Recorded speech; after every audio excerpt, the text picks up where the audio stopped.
हम लोगों ने अभी तक एनालिसिस जो बीम करा था, बीम में थोड़ा सा पार्ट जो था वो ट्रस का भी था बेटा, ठीक है। तो देखो ट्रस का मतलब होता है कैंचियाँ, तो बीम और कैंचियाँ मतलब धरन और कैंचियाँ का जो पार्ट है उसमें हमारा अभी तक जो है वो ट्रस है।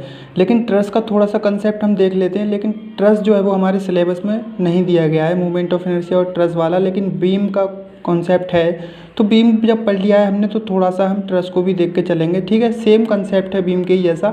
हम सबसे पहले क्या करते हैं, जब हमने बीम पढ़ लिया है तो फिर ट्रस को भी थोड़ा सा देख के चलेंगे, ठीक है।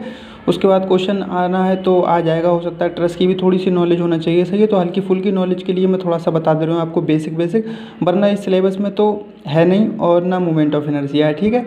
बाकी कोई भी प्रॉब्लम अगर और हट के कोई भी चैप्टर में आ रही है तुम लोगों को, तो मतलब अपने सजेशन डाल के मुझे भेज दें ग्रुप पे, मैं उसका ही वीडियो और बना दूंगा, ठीक है। क्वेश्चंस का भी हो चाहे थ्योरी का, जो भी जहाँ प्रॉब्लम आ रही हो उसके लिए मुझे बना दें, ठीक। स्टार्ट करते हैं एनालिसिस ऑफ ट्रस। देखो ट्रस है क्या, सबसे पहले कंसेप्ट देखते हैं। ट्रस की डेफिनेशन, ट्रस क्या है, देखो ट्रस है it is a structure in which all members are subjected to either tension or compression only, bending movement is zero everywhere in the truss। मतलब क्या बोल रहे हैं, बोल रहे हैं कोई भी स्ट्रक्चर ऑल मेंबर्स, वो तो या तो टेंसाइल नेचर का होगा या फिर कॉम्प्रेसिव नेचर का होगा, या तो तनाव में होगा या फिर संपीड़न में होगा, और बेंडिंग मूवमेंट की वैल्यू हमेशा ट्रस पर क्या होगी, जीरो होगी बेटा। क्या होगी, बेंडिंग मूवमेंट की वैल्यू जीरो होगी पूरे ट्रस पर, ठीक है। और नेचर क्या होगा फोर्स का, या तो कॉम्प्रेसिव नेचर का होगा या फिर टेंसाइल नेचर का होगा, ठीक है। ये ट्रस है। उसके बाद देखते हैं बेटा हमने ट्रस क्या बताया, या तो ट्रस जो होगा टेंसाइल नेचर के फोर्स लग रहे होंगे उस पर, या तो फिर कॉम्प्रेसिव नेचर के फोर्स लग रहे होंगे, और बेंडिंग मूवमेंट की वैल्यू बेटा जीरो होगी। क्या कहलाएगा बेटा, वो हमारा ट्रस कहलाएगा। बात करते हैं assumption in the analysis of truss. Truss के जो अजम्पशन हैं उनकी बात कर रहे हैं हम लोग। देखो अजम्पशन में हम सबसे पहले ए पॉइंट की या ए अजम्पशन की बात करके चलते हैं। तो अजम्पशन नंबर ए है क्या, बुक बोल रहे हैं कि all the loads must be applied only at the joints. मतलब क्या है, हमारे जो भी ट्रस है, ये एक ट्रस है हमारे पास, तो जो भी लोड लग रहे होंगे बेटा वो कहाँ पे लग रहे होंगे, जॉइंट्स पे लग रहे होंगे। देखो ये जॉइंट्स पे लग रहा है, यहाँ पे ये जॉइंट्स पे लग रहा है और ये जॉइंट्स पे लग रहा है। वही तो बोल रहे हैं कि all the loads must be applied only at the joints. मतलब जितने भी लोड लग रहे होंगे बेटा वो सारे जॉइंट पे लग रहे होंगे, तो क्या कहलाएगा मेरा, वो ट्रस कहलाएगा। देखो वही बात बोल रहे हैं कि otherwise if the loads are applied at intermediate location then they will bend and we cannot call them as truss, they are called frames। मतलब क्या है, अगर जॉइंट्स पे लोड नहीं लगे, देखो ये जॉइंट्स पे लोड नहीं लगा, यहाँ पे लगा तो इसमें डिफ्लेक्शन आया, कर्वेचर आया, तो ये ट्रस नहीं कहलाएगा, ये क्या कहलाएगा बेटा, फ्रेम। क्योंकि बैंड्स हो गया, ये बीम क्या हो गया, बैंड्स हो गया, तो ये क्या कहलाया, मेरा फ्रेम कहलाया। और जो यहाँ पे ये फोर्स लग रहे हैं या लोड लग रहे हैं ये जॉइंट्स पे, तो ये क्या कहलाएगा, मेरा ट्रस कहलाएगा। तो यही भाषा लिखी है, ठीक है, लंबी चौड़ी। ये जो है यहाँ पे अगर लोड लग रहा है तो फ्रेम कहलाएगा, और जॉइंट पे लग रहा है तो क्या कहलाएगा बेटा, ट्रस, ठीक है। पहला अजम्पशन। दूसरा अजम्पशन बेटा क्या है, बी पॉइंट पे बोले हैं all the members must be straight and connected by smooth. मतलब क्या है, all the members must be straight, जो मेंबर्स हैं वो सारे स्ट्रेट होना चाहिए। जैसे ये स्ट्रेट है, ये कर्वेचर फॉर्म में नहीं होना चाहिए। बोल रहे हैं beams otherwise if the members are curved bending movement is developed on those member and we can not call them as truss. मतलब क्या है, बेंडिंग मूवमेंट इज डेवलप्ड, अगर कर्वेचर फॉर्म में आएगा तो बेंडिंग मूवमेंट डेवलप्ड हो जाएगा, क्योंकि इसेंट्रिसिटी यहाँ पे है तो लोड इनटू परपेंडिकुलर डिस्टेंस, यानी मूवमेंट डेवलप हो गया। तभी तो बोल रहे हैं कि कर्वेचर की फॉर्म में नहीं होना चाहिए।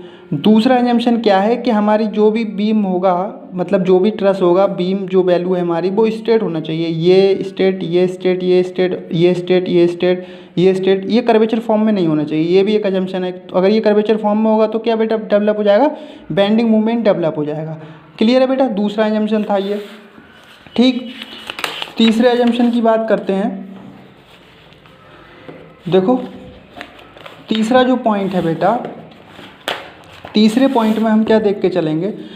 देखो सी पॉइंट में क्या बोल रहे हैं, in a truss the total number of members M and the total number of joints J are related by m is equal to 2j minus का 3। ये फार्मूला याद करके चलेंगे, ठीक है। m is equal to 2j minus का 3, m for member, j for joint, ठीक है। अब यहाँ पे देखते हैं 3 तरीके की हमारे पास कंडीशन आती हैं।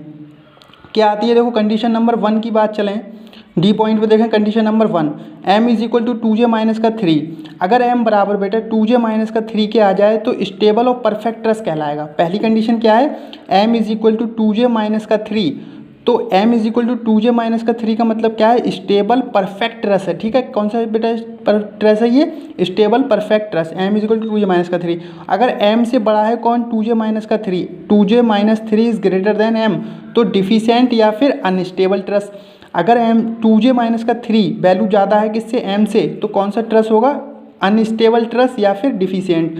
उसके बाद अगर m की वैल्यू ग्रेटर आ जाती है किससे, 2j माइनस का 3 से, m is greater than 2j minus का 3 मतलब इंटरनली रिडंडेंट ट्रस। मतलब क्या हुआ बेटा, अगर m is greater than 2j minus का 3 आ जाती है तो जो ट्रस होगा वो क्या होगा, इंटरनली रिडंडेंट ट्रस होगा। उसके बाद एक क्वेश्चन देखते हैं, the truss shown in figure bending movement exist in the member. देखो ये हमारे पास ए बी सी ये कोई ट्रस है, तो A B A C both A B and A C या नो मेंबर। मतलब बात कर रहे हैं the truss shown in figure bending movement exist in the member. अगर बेंडिंग मूवमेंट एग्जिस्ट करेगा तो वो क्या हमारा ट्रस होगा ना। हमने बताया पहली डेफिनेशन ट्रस में बोली है कि ट्रस में बेंडिंग मूवमेंट की वैल्यू 0 होना चाहिए, ठीक है बेटा। तो यहाँ पर नो मेंबर, कोई भी मेंबर नहीं है, ठीक है, क्योंकि बेंडिंग मूवमेंट की वैल्यू जनरेट हो जा रही है, ठीक है, क्लियर बेटा। उसके बाद एक क्वेश्चन है बेटा, the truss shown in figure, ये कोई ट्रस दे रखा है क्वेश्चन में, उसमें पूछ रहे हैं हमसे कि परफेक्ट ट्रस है, डिफिशिएंट है, रिडंडेंट है या नन ऑफ दीज है। तो देखो हम इसमें सबसे पहले करते क्या हैं, जो भी हमारे पास प्रॉब्लम दे रखी है ट्रस की, इसमें हम सबको फार्मूला पता है m is equal to 2j minus का 3। तो हम क्या करेंगे, सबसे पहले इस वाले क्वेश्चन में हम देख के चलेंगे कि हमारे पास सबसे पहले मेंबर कितने हैं। देखो बेटा मेंबर गिन लो, मेंबर गिनेंगे तो एक मेंबर ये वाला, एक मेंबर, 2 मेंबर, 3, 4, 5 और 6, यानी m is equal to 6 member आ गए। उसके बाद बेटा ज्वाइंट गिन लो, एक ज्वाइंट, 2 ज्वाइंट, 3 ज्वाइंट और 4 ज्वाइंट, यानी j इज इक्वल टू 4।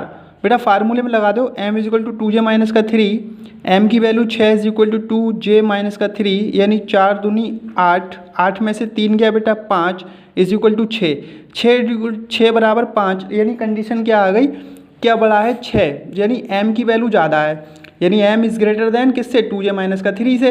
तो कंडीशन क्या बन गई बेटा, इंटरनली रिडंडेंट ट्रस। मतलब अब जो कंडीशन बनी m is greater than 2j minus का 3, यानी 2j माइनस का 3 से ज़्यादा कौन है, m। तो कंडीशन क्या है, इंटरनली रिडंडेंट ट्रस। तो हमारे पास फाइनल आंसर क्या हो गया, रिडंडेंट ट्रस, यानी 6 इज़ ग्रेटर देन 5, तो रिडंडेंट ट्रस है। कौन सा है, रिडंडेंट। तो ये बेसिक था बेटा, सिंपल क्लास थी ट्रस की, पहली क्लास थी और बेसिक है। और ये थोड़ा सा जो है सिलेबस में है भी नहीं, लेकिन बीम के साथ थोड़ा सा पार्ट था तो मैंने इसे करा दिया है, ठीक है। अगर कोई भी प्रॉब्लम है तुम्हें तो मुझे बोलो और व्हाट्सएप पे ग्रुप पे शेयर कर देना कि सर ये टॉपिक में दिक्कत आ रही है, उस टाइप की मैं वीडियो बना के आपको डाल दूँगा, ठीक है बेटा, ओके।